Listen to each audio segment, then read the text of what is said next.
오늘 시간에는 사무엘 강의 24번째 시간입니다. 압살롬은 왜 아히도벨의 조언을 버리고 후세의 조언을 선택했을까라는 제목으로 함께 말씀의 은혜를 나누기를 원합니다.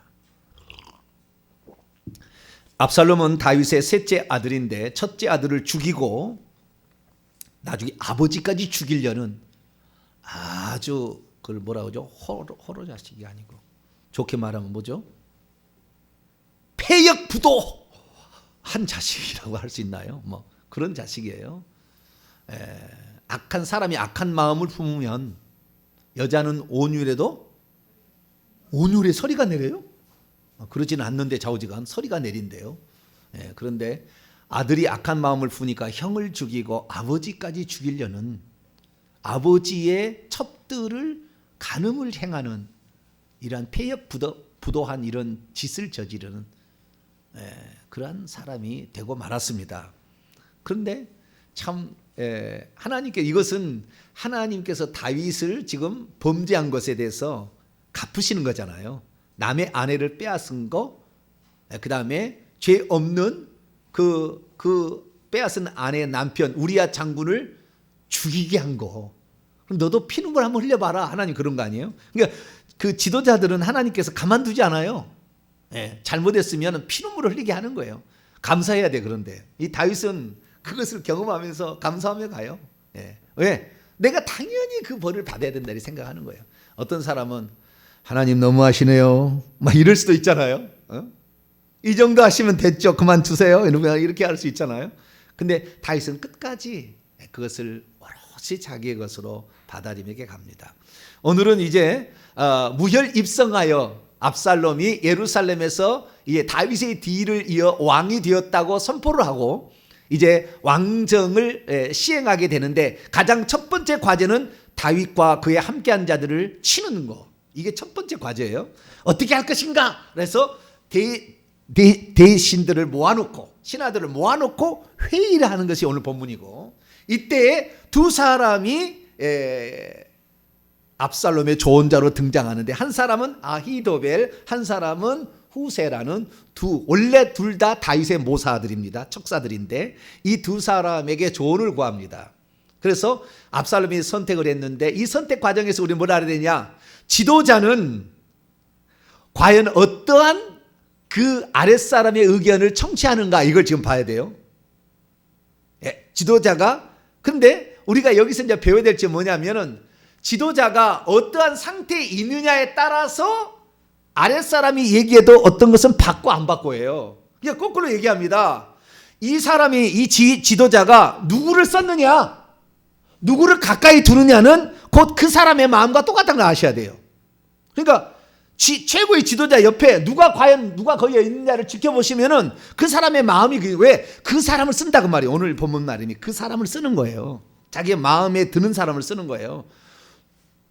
충원자가 있고 간원자가 있을 거 아닙니까? 진짜 충성되이 나라와 왕을 위해서 진짜 그 간언을 하는 사람이 아니 이렇게 직언을 하는 사람이 있는가 하면 어떤 사람은 간신배처럼 얘기하는 사람도 있을 거 아니에요. 그래서 호로호로 해가지고 결국에 나라를 망가뜨리는 거예요. 그러니까 지도자는 누군가 옆에 있어야 되는데 저는 우리 성도들이 자랑이 될 수 있도록 여러분 사시기 바랍니다. 아멘. 큰 소리가 안 나오네. 정병진 목사를 보면 그 교회 성도를 보라. 할렐루야. 그것이 진짜라니까요. 어떤 사람은 이것이 진짜인지 아는데 말은 거짓말 얼마든지 할 수 있어요. 얼마든지 나 이렇게 해주겠다. 나 대통령 되면 이렇게 해주겠다. 나 이런 생각이다. 그 생각 아니었는데도 막 사람에게 호의로다고 막 얘기를 하는 거예요. 근데 그럴 때는 누구를 봐야 돼요? 그 옆에 사람이 누가 있나 이걸 보셔야 된다. 그 옆에 사람이. 지도자는 지도자의 생각 자기를 따라주는 사람 아니 자기에게 그렇게 자기를 이렇게 자기가 뭐 돋보이게 하고 막 하는 사람을 좋아하거든요. 근데 다윗은 그 사람들을 쓸 때에 원수의 부하들 그 사람을 갖다가 자기 오른팔 왼팔을 막 써요. 그 정도입니다. 그러니까 그 다윗은 일종의 사람을 감동시키는 전법을 씁니다. 나를 그렇게 쓸 리가 없는데 저 양반이 나를 이렇게 써주다니 충성을 맹세를 하는 거예요. 그러니까 그 위험할 수도 있잖아요. 왜냐하면 가짜일 수도 있으니까. 같이 전향해가지고 자기 올 수 있는데 다윗은 항상 실수를 자기가 그렇게 해서 자기가 혹시 이제 어려움을 당한다 할지라도 계속해서 이 뭡니까 사울의 군장을 갖다가 쓰고 나중에 압살롬의 군장을 쓰고 계속 그래서 다른 사람을 전향을 해올 때 그 사람을 기꺼이 자기의 편으로 받아들여서 그를 신뢰해주고 이렇게 하는 거예요. 네. 보통 악한 사람은 늘 뱁새 눈을 뜨고 볼 거 아니에요. 저것이 나를 배반하나 안 하나 언제 떠나나 이렇게 보고 이렇게 하면 안 돼요. 우리는 다윗이 그걸 본받아야 돼요. 설령 그가 나를 배신한다 할지라도 그를 끝까지 사랑하고 아껴주는 그런 모습. 네, 그런 게 바로 이제 그 다윗 왕의 모습인데 오늘 압살롬 이 배은망덕한 그 부모의 은혜도 갚을 줄 모르고 뿐만 아니라 자기가 한 일을 끝까지 잘했다고 우기는 이 압살롬이 과연 누구의 의견을 청취하느냐 이걸 잘 보셔서 지도자의 길이 어떤 길이어야 되는 것인가 또 바른 지도자의 길은 어떤 것인가 지도자가 선택하는 것은 무엇을 선택하는 것인가 이런 것을 통하여 우리에게 만약에 어떤 위치가 주어지게 될 때에 우리는 어떻게 사람을 써야 되고 어떤 의견을 받아들여야 될 것인가 이 부분 한번 보시기 바라고 또 하나는 아히도벨의 자살입니다. 아히도벨이 자기의 조언이 왕이 채택하지 않음을 보고 자살해 죽어요. 나는 이 자살해 죽을 때마다 항상 제가 이 부분을 읽을 때마다 의문이었어요. 왜 자살해 죽었냐? 나는 이런 생각했어요. 자기 의견이 채택되지 아니고 후세 의견이 채택되고 자살해 죽거든요. 근데 나는 이런 생각이에요. 야, 이렇게 했어야 나는 옳다고 봐요. 아히도벨의 입장입니다.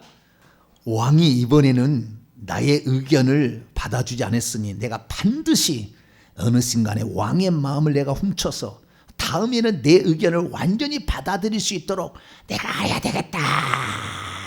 그래야 정상이잖아요. 내가 틀렸나요? 네?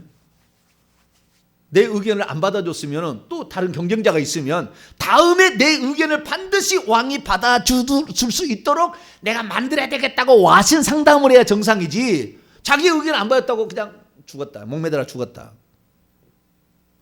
그건 좀 이상하다 나는 그런 생각이 들었어요. 그래서 아히도벨은 왜 자살했을까? 나중에 그랬구나 이렇게 될 이유가 있어요. 아히도벨이 자살한 이유. 그래서 이렇게 해서 자살했구나. 그러니까 사람은 양심도 거기에 들어가요. 양심에 어긋난 행동을 못해요. 많이 들어가는데 그 이유가 뭔가 이 부분에 대해서 오늘 두 가지 관점으로 한번 이 본문을 보실 수 있게 되길 바랍니다. 자, 첫 번째 압살롬은 자신에게 조언하는 아히도벨과 아렉사람 후세 두 사람도 똑같이 다윗의 모사였는데 두 사람의 의견에 어느 의견을 받아들였는가라는 걸 보겠습니다. 먼저 아히도벨이 어떤 사람인지 보도록 하겠습니다. 자, 사무엘상 15장 12절 사무엘하 죄송합니다. 사무엘하 15장 12절 읽습니다. 시작. 제사 드릴 때 압살롬이 사람을 보내 다윗의 모사 길로 사람 아히도벨을 그의 성읍 길로에서 청하여 온지라 반역하는 일이 커짐에 압살롬에게로 돌아가오는 백성이 많아. 아직 이제 모사를 그 어떤 거사를 진행하기 전에 압살롬이 다윗의 사람들을 모으는데 그 중에서 누구를 불러냈냐면은 아히도벨을 불러냈어요. 근데 그 아히도벨은 다윗의 모사였습니다. 다윗의 좋은 자죠. 다윗에게 자문을 해주는 그런 자문관 이런 사람을 아히도벨을 부른 거예요. 근데 아히도벨이 거기에 합류했단 말이죠. 그러면은 압살롬을 아히도벨이 따랐다는 것은 자기의 주군을 배신하는 겁니다. 다르게 나쁘게 말하면 반역한 거예요. 아히도벨이. 그러면 우리가 아히도벨이 왜 반역을 했을까를 한번 생각해 봐야 돼요. 이 아히도벨이 얼마나 얼마나 뛰어난 모략가였냐면은 16장 23절입니다. 16장 23절 읽습니다. 시작. 그때 아히도벨이 베푸는 계략은 사람이 하나님께 물어서 받은 말씀과 같은 것이라. 아히도벨의 모든 계략은 다윗에게나 압살롬이나 그와 같이 여겨졌더라. 하나님께 물어서 받은 답변이라는 건 틀림없다는 거잖아요. 아주 현명한 판단이고 그의 말은 흠이 없는 말이다 그 말이에요. 왜? 하나님께 받아서 말한 건데 하나님이 거짓말할 리가 없고 하나님이 실수할 리가 없잖아요. 그러니까 아히도벨의 모략은 두 번 얘기했는데 첫 번째는 왕이, 그러니까 압살롬 당신의 왕이 저 선왕과 이제는 끝냈다라는 것을 보여주려면은 왕의 후군들과 더불어서 간음을 행해라고 그랬어요.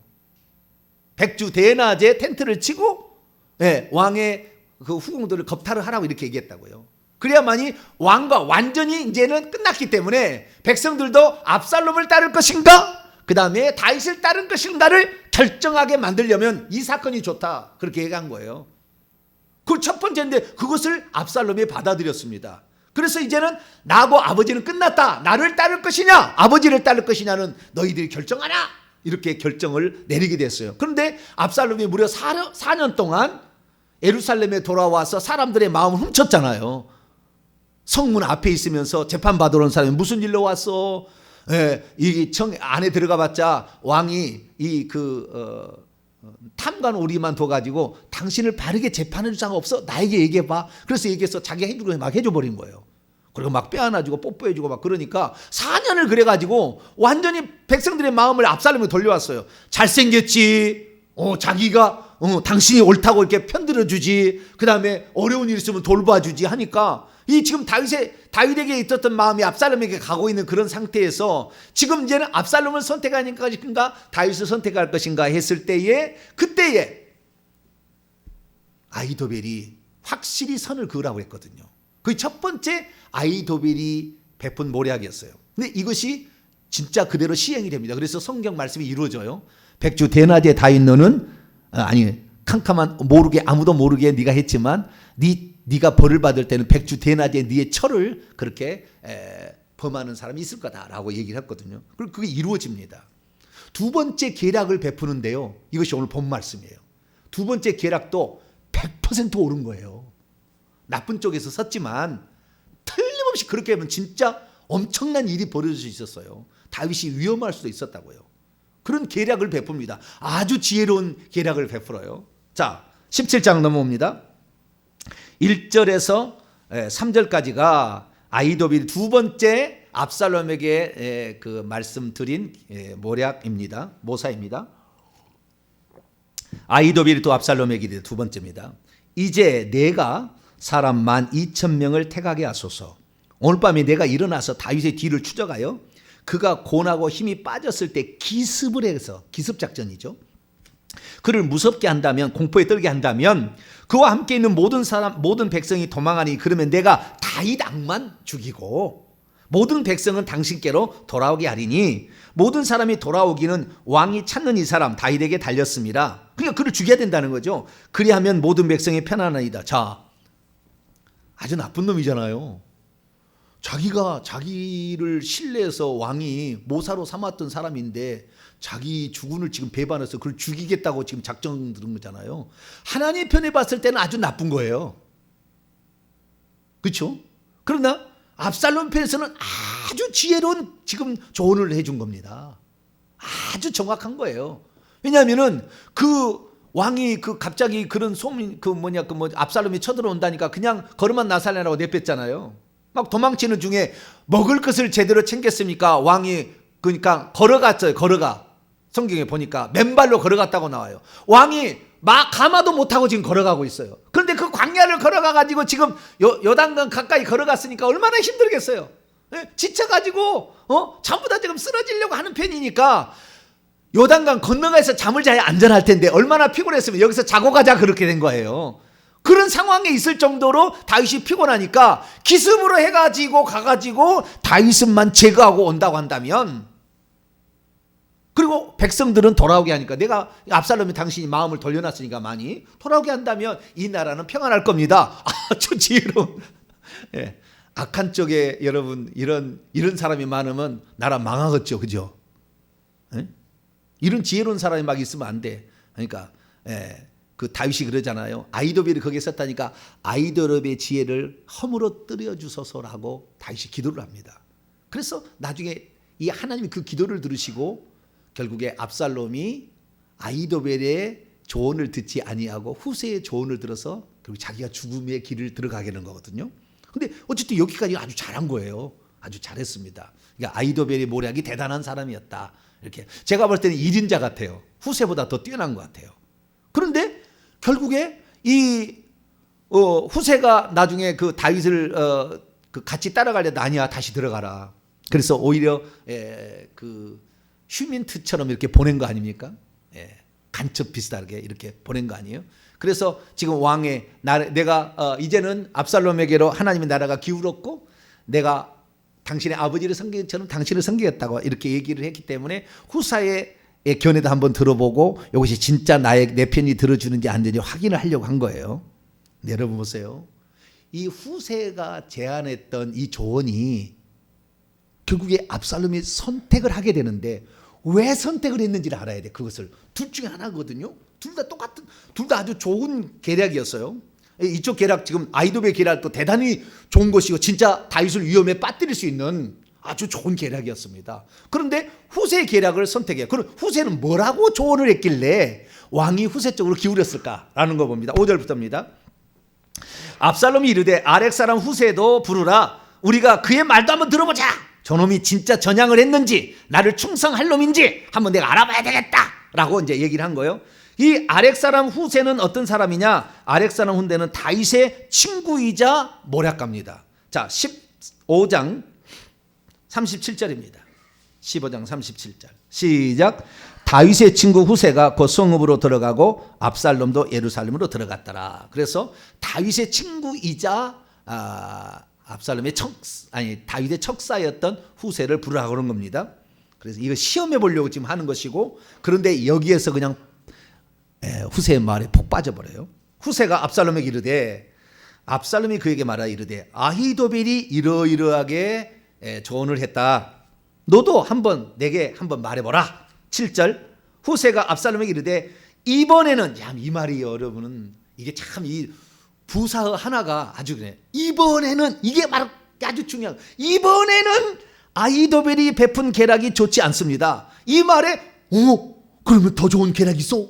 이 생각이 딱 들더라고. 말한 단어 하나가 어떤 사람을 혹하게 하는 게 있거든요. 이번에는 지난번에 잘했습니다. 인정했다는 거 아니에요. 이 말은 내가 잘해. 그가 뭐랄까 걸 알아주는구나. 그래 너도 잘하네. 이제 동의가 되게 이번에는 이란 말 속에 그런 게 들어간 거예요. 꼭 그 뱀이 하와를 속일 때 딱 그 하는 말이 얼마나 그거 지혜롭게 말한지 보세요. 자, 창세기 3장 봐봐요. 딱 그 말에 그냥 하와가 뻥뻥 가요. 그 말 한마디에 1절입니다. 이 말 한마디에 하와가 속아 넘어가요. 그때 그 영으로 환상으로 봤더니 이때 그 장면을 보게 되면은요, 다윗이가 나오냐?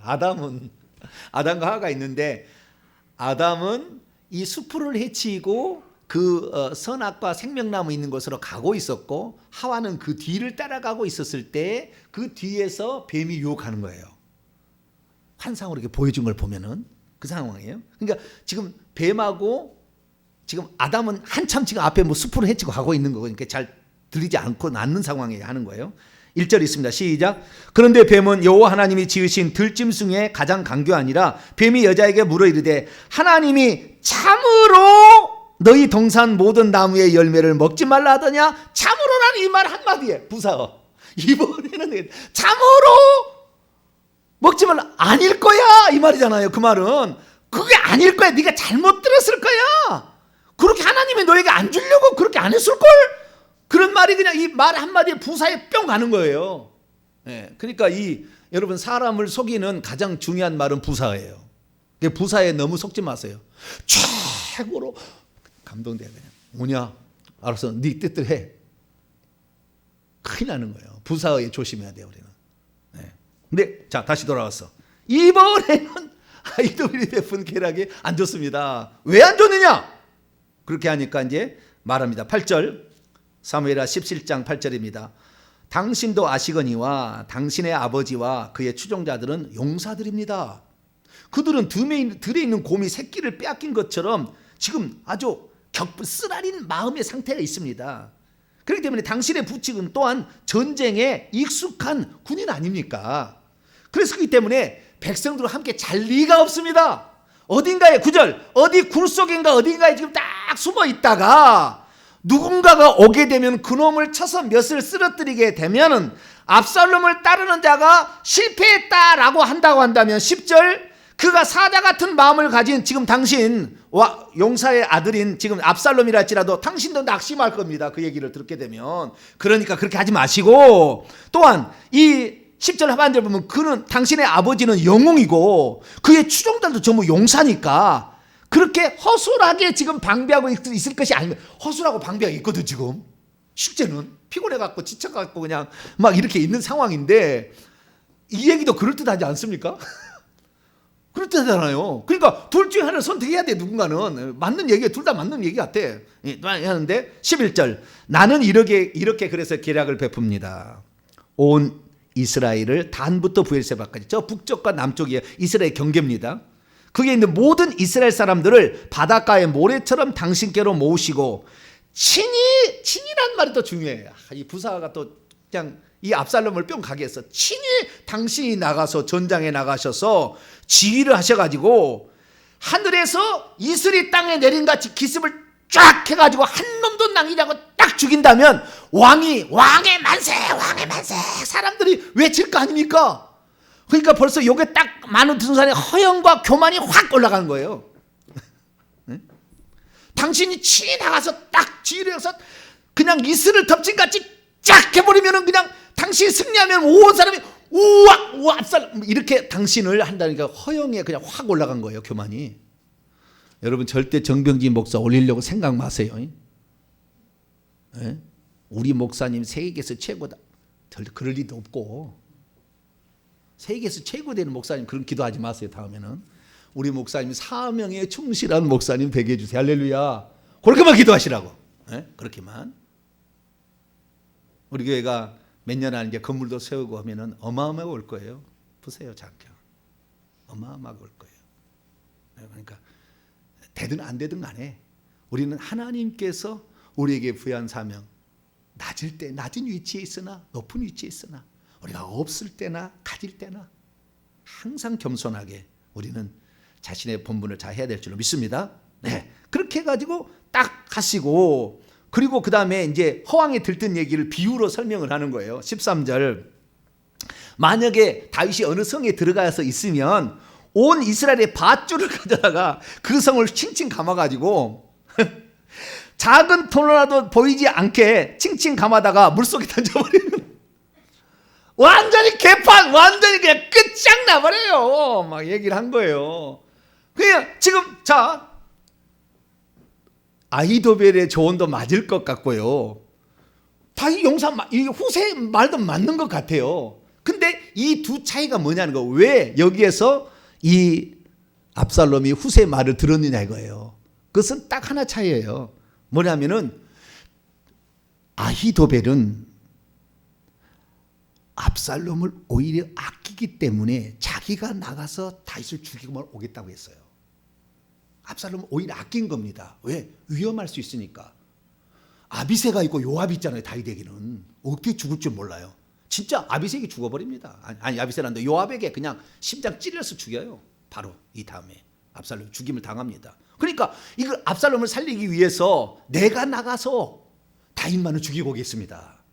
그 다윗 때문에 지금 압살롬 왕국이 안 쓸 거니까. 그거 없어지면 압살롬 만세 될 거니까. 아주 지혜로운 말을 했는데 전부 이 압살롬이 권력 욕망이 있고 허영에 들뜨고 교만에 있었기 때문에 아히도벨의 계략이 안 들어오는 거예요. 자, 다시 1절 3절 봐봐요.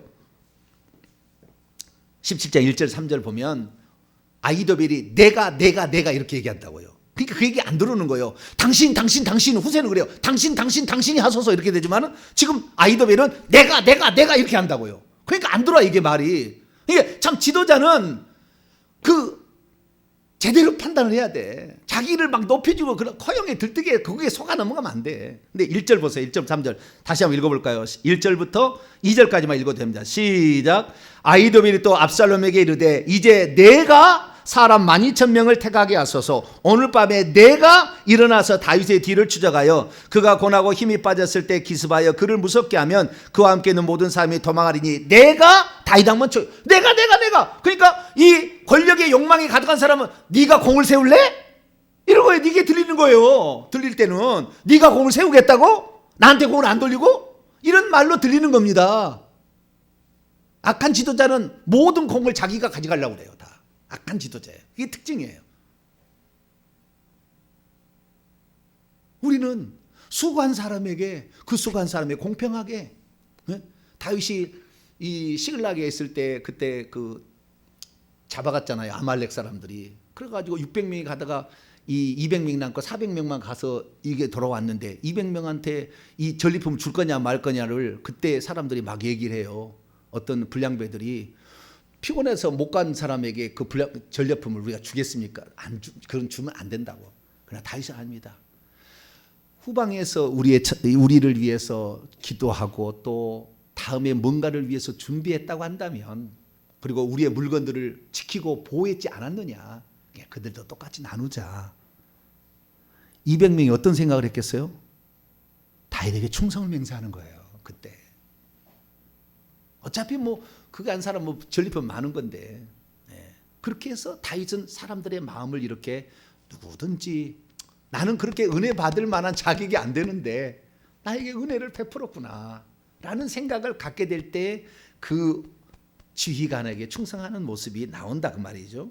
근데 여기 보니까 사실은 아히도벨이 압살롬이 전쟁 못 하잖아요. 이 사람은 전쟁터에 나가서 그가 왕 만세하면 좋겠지만 그게 아니거든요. 진짜 용사들이거든요.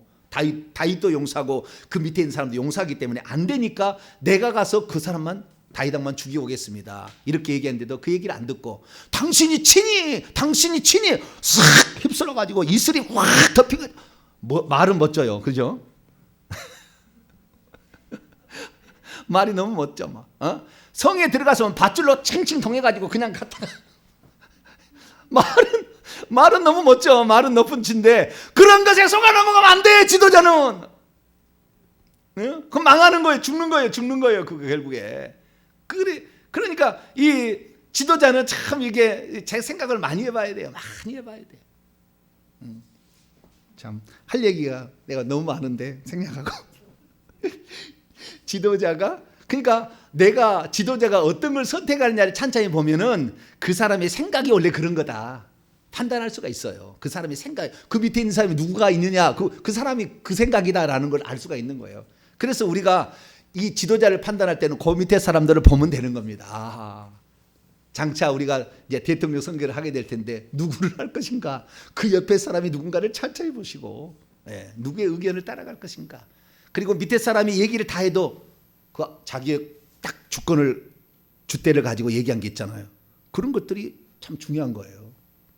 그래서 이때 압살롬이 허영과 교만에 들뜬 사람이었고 자기 높아지기를 그렇게 원했던 사람이기 때문에 결국에 후세의 말을 듣고 죽음의 길을 선택할 수밖에 없었다라는 것을 알 수가 있습니다. 뿐만 아니라 이것은 어떤 그런 마음을 다윗이 후세의 계략을 이렇게 물리치게 해달라 기도했기 때문에 아마 그런 마음도 들어가지 않았나 싶습니다. 그렇게 해서 이제 두 의견이 딱 이렇게 됐는데요. 아직 결정이 안 됐습니다. 두 개의 의견을 받아들이고 그 다음에 왕이 숙고하고 있을 때였어요. 숙고하고 있을 때 15절입니다.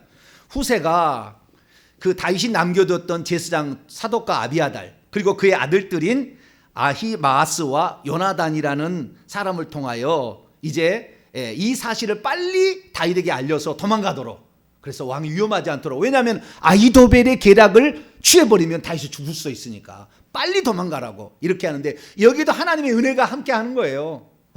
왜 함께 하는 거냐, 이 아히마아스와 요나단은 이 사독과 아비아달의 아들들인데, 이 사독과 아비아달은 지금 왕께 옆에 있는 사람이고 왕의 신하의 바로 옆에 있는 사람이고, 두 아들들은 다윗 편에 속했다고 이미 알려져 버렸습니다. 그러니까 예루살렘 성 안에 못 들어가고 밖에 어딘가에 좀 숨어 있는데, 한 여인이 와가지고 지금 돌아간 얘기를 사독과 아비아달을 통해서, 후세가 말을 듣고 사독과 아비아달을 듣고 아들에게 전하려고 한 여인을 시켜요. 왜? 자기가 나가면 또 알아버리니까. 그래서 한 여인을 시켜가지고 하는데 그 여인이 이 얘기하는 것을 또 어떤 사람이 봐요.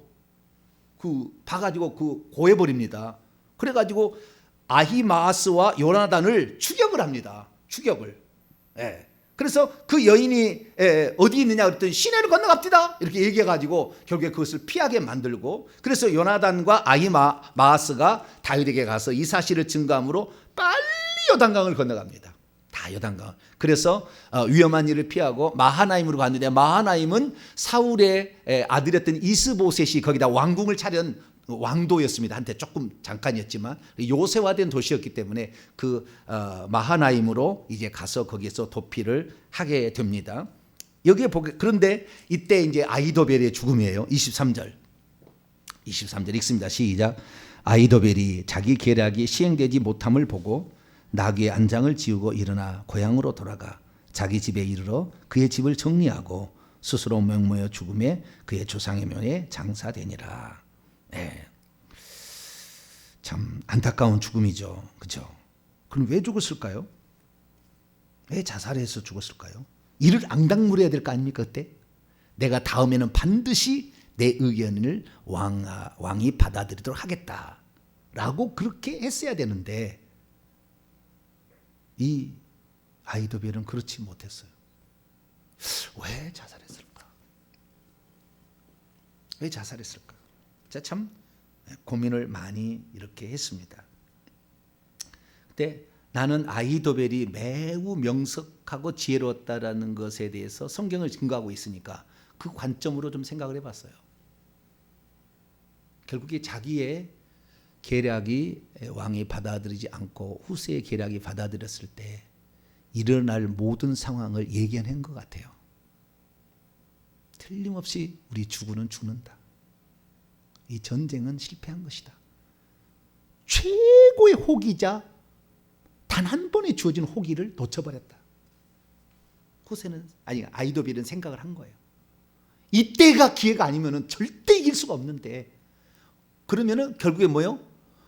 압살롬의 왕국은 서지 못한다는 것이 판단에 이미 들어왔을 것이다. 이 지혜로운 사람이니까, 아주 지혜로운 사람이니까. 그래서 그럼 어떻게 되는 거예요? 자기의 원래 주군을 배반해서 그걸 죽이겠다고 간음했으니 틀림없이 죽을 목숨이지, 내가 다윗이 죽느니 내가 먼저 죽겠어, 이렇게 선택한 것은 아닌가. 첫 번째 가능성이에요. 그럴 것 같아요? 안 그럴 것 같아요? 좀 그럴 가능성도 조금 있었는데, 어떻게 이유는 안 나왔는데 조금 그럴 가능성이 약간 있어 되는 것도 있습니다. 두 번째, 자기가 이렇게 계략을 베푼 것이, 이렇게 첫 번째 계략을 베푼 것이 다윗 왕과 압살롬이 완전히 이렇게 갈라서게 만든 거 아닙니까? 네. 그래서 다윗 왕이 아주 수치를 주고 모욕을 준 거예요. 그런데 결국에 자기의 의견이 선택되지 아니하고 자기는 어쩌면 밀려났던 거예요. 이때 밀려난 거예요. 밀려난 상황이 있을 때에, 그러면 내가 앞으로 계속해서 여기에서 나는 계속 직언을 할 텐데, 아히도벨은 직언한 거 아닙니까? 직언을 할 텐데 내 의견을 받아들일 리가 없다. 저렇게 압살롬을 막 우다고 막 우대고 막 이렇게 높이는 사람 의견을 좋아한다면 내 의견은 아직 이제는 받아들이기 어렵다. 내가 얘기할 때는 나는 양심을 속일 수 없어서 이것이 옳다고 얘기할 수밖에 없는데, 계속 그렇다면 압살롬은 내 의견을 받아주지 않는다. 그렇다고 한다면 나는 뭔가 원래 내 주인을 배반한 아주 나쁜 사람일 수밖에 없다. 그렇기 때문에 다시 다윗 왕국이 선다 한들 내가 다윗의 얼굴을 어떻게 뵐 수 있을까? 내가 악한 자의 편에 섰으니, 악한 자를 돕기 위해서 그렇게 노력했으니 나 차마 얼굴을 들지 못하겠다. 그래서 스스로 목숨을 끊었다. 양심의 가책, 그것이 작용한 게 아닌가, 그런 생각도 좀 해봅니다. 답은 안 나왔어요. 어디에 답은 안 나왔는데 그러지 않을까라는 생각을 이렇게 또 해보게 되는 것이죠. 특별히 자기가 직언을 했지만 그 직언을 왕을 높이지 않았기 때문에, 압살롬을 높이지 않았기 때문에 왕이 네 공 세우려고 그러지 라고 생각한 빌미를 줬기 때문에 이 일들을 통하여 자기가 어떤 일을 당하게 되면 왕이 너 때문에 이번에 내가 실패했어 이렇게 할까 봐, 너 때문에 내가 실패했어 막 이렇게 할까 봐 차라리 먼저 목숨을 끊은 것이다. 다양한 생각을 할 수가 있어요. 근데 문제는 뭐냐면 왜 그러면 아히도벨이 다윗을 배반하느냐는 거예요. 처음에 아히도벨이 어떤 사람이냐면은 아히도벨은 밧세바의 친할아버지입니다. 친할아버지예요. 자, 사무엘하 23장을 봅니다. 참 밧세바 참 마음이 많이 아팠을 것 같아요. 자기의 본 남편도 이렇게 죽임을 당했고 자기 할아버지도 자살해 죽었고 참 마음이 아픈 여인 같아요. 사무엘하 24장 24절부터 보게 되면 24절 34절을 읽기 위해서 24절부터 보는 겁니다. 요압의 아우 아사엘은 30명 중에 하나요. 그리고 끝났습니다. 그리고 또 베들레헴 도도의 아들 엘하난과 하롯 사람 사뭇과 쭉 해서 37명의 사람의 이름이 나오는데 34절에 마가 사람의 손자 아스베의 아들 엘리벨렉과 길로 사람 아히도벨의 아들 엘리암과 엘리암은 37명의 장수 가운데 한 명이에요. 아히도벨이 낳은 자식이 아들이 엘리암인데 엘리암은 37명의 다윗의 장수의 하나입니다. 근데 그 37명의 장수의 한 사람이 또 누구냐? 우리아예요. 좀 밑에 보세요. 39절 보면은 헷사람 우리아라 이상 총수가 37명이었더라. 그러니까 다윗에게 있는 30명 장수가 있고 37명의 장수가 있는데 그 37명의 장수 가운데에 엘리암이라는 밧세바의 아버지도 있고 그 다음에 헷사람 우리아도 있었어요. 엘리암은 나이가 좀 있었을 거라고 추정이 돼요. 딸을 우리아 장군에게 이렇게 엮어줬으니까. 네. 그러니까 추정합니다. 자, 오늘 사무엘하 17장 1절에 3절 보면은 내가 나가서 12,000명만 주소서 내가 나가서 다윗만 죽여오겠습니다. 이것이 허풍은 아니었다. 왜? 그의 아들이 장수인 거 보니까 전쟁에도 능한 사람이었다. 추정해 볼 수가 있어요. 전쟁에도 능한 사람이었다. 네, 몰락가만 된 게 아니었고 진짜 전쟁도 잘하는 칼도 잘 쓰는 사람으로 추정이 됩니다. 엘리암인데 그 엘리암이 37명의 장수 중에서 이제 신참내기 하나 왔는데 아주 용맹스럽고 아주 앞으로 촉망이 돼.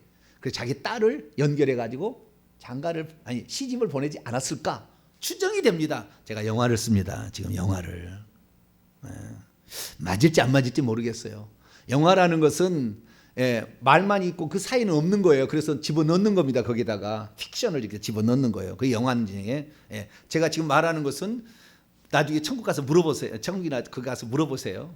물어보시는데 아마 그러지 않았을까 추정을 해봅니다. 그래서 앞으로 촉망 받는 그런 사람이 바로 우리하겠다 해가지고 엘리암이 자기 딸을 줘가지고 결혼을 시키지 않았을까 생각이 되는데 그 딸을 빼앗은 사람이 다윗이잖아요. 그러니까 자기 손녀의 손녀를 빼앗아서 자기 권력의 도구로 쓴 거예요. 그렇죠? 권력을 남용해서 손녀를 빼앗아 갖고 그 다음에 그 빼앗은 것도 모자라서 결국에 우리아 장수 손녀 사위까지 죽이게 된 그러한 것이 있기 때문에 아히도벨에게는 나는 다윗을 용서할 수 없다. 내 손녀를 강제로 빼앗아서 추행한 저 왕을 나는 더 이상 신뢰할 수 없다. 그래서 그 명석한 그 똑똑한 사람이 압살롬 편에 이렇게 가담을 했는데 압살롬으로부터 묵사발 되자 나는 쓸모없는 인생 하고 준 게 아닌가. 그렇게 생각해 볼 수도 있겠다. 그래서 어쨌든 이게 죽는 것은 결국에 이 사람은 천국 절대 못 가는 거잖아요. 그래 죽어가지고는. 근데 어쨌든 그런 안타까운 죽음이 거기에 있었습니다. 자, 우리는 어떤 어려운 일이 있어도 이를 앙당 물고 참아내시기 바랍니다. 응? 이번만이 기회가 아니잖아요. 내 의견이 이번 채택 안 됐다고 다음에 안 될 거냐? 그러진 않아요. 다시 시작하면 되는 거예요. 내가 지금까지 회개 생활을 안 해가지고 내 삶이 힘들었다. 다시 회개하면 되지.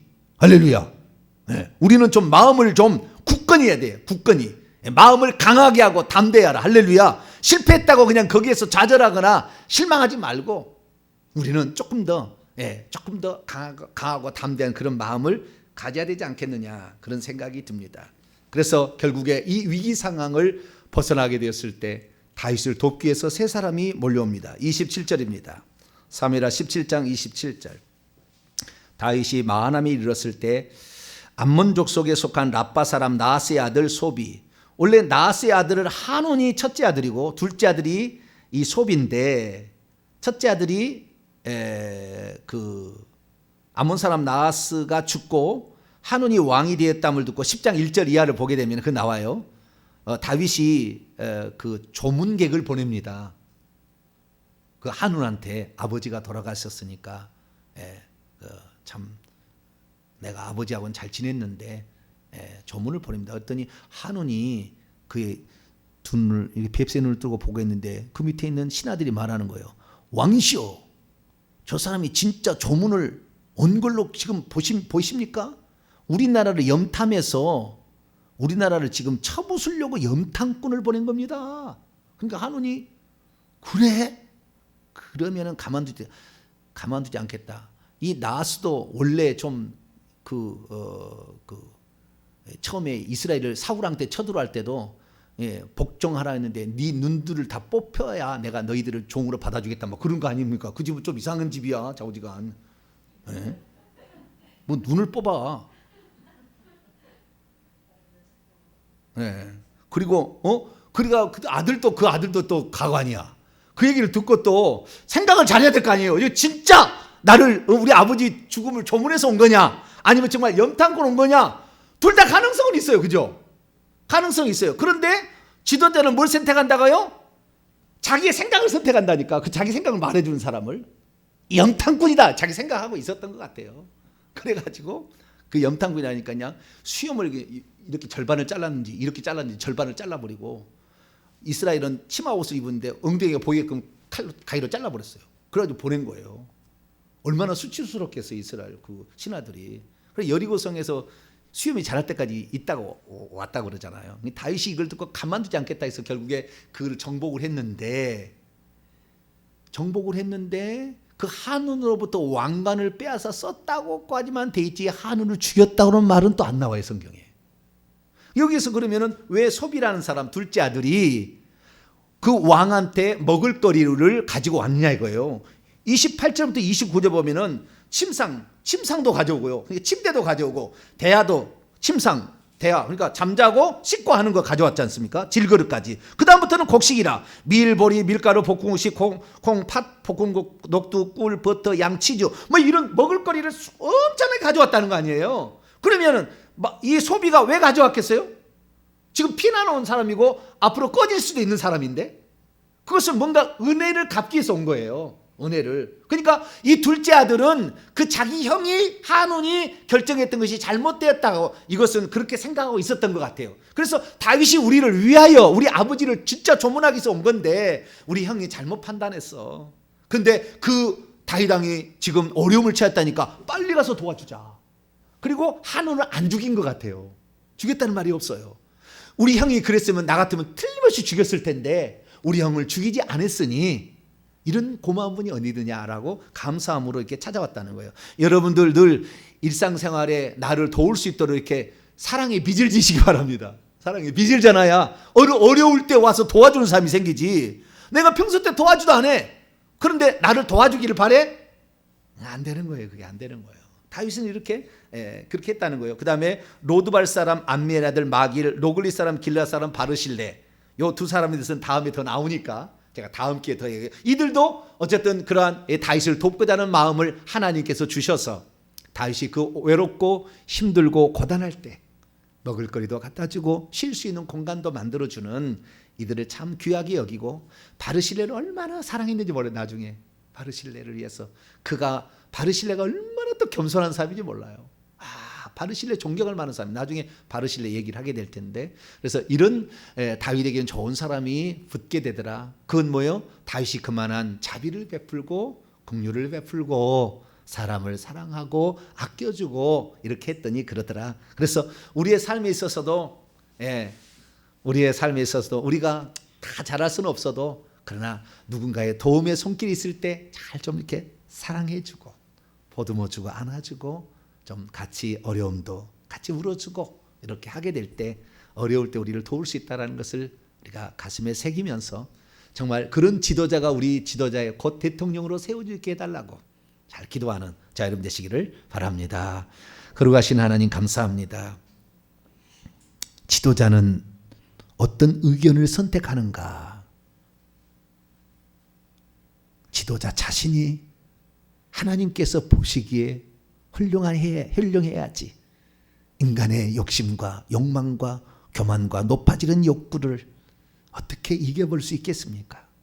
주여, 우리 자신이 어떠한 위치에 있든 간에 다윗처럼 언제라도 왕의 지위를 내려놓고 겸손히 처음부터 다시 시작할 수 있는 그런 겸손한 자 되게 도와주시고, 내가 누군가의 자비를 베풀 수 있을 때 많이 베풀 수 있도록 도와주옵소서.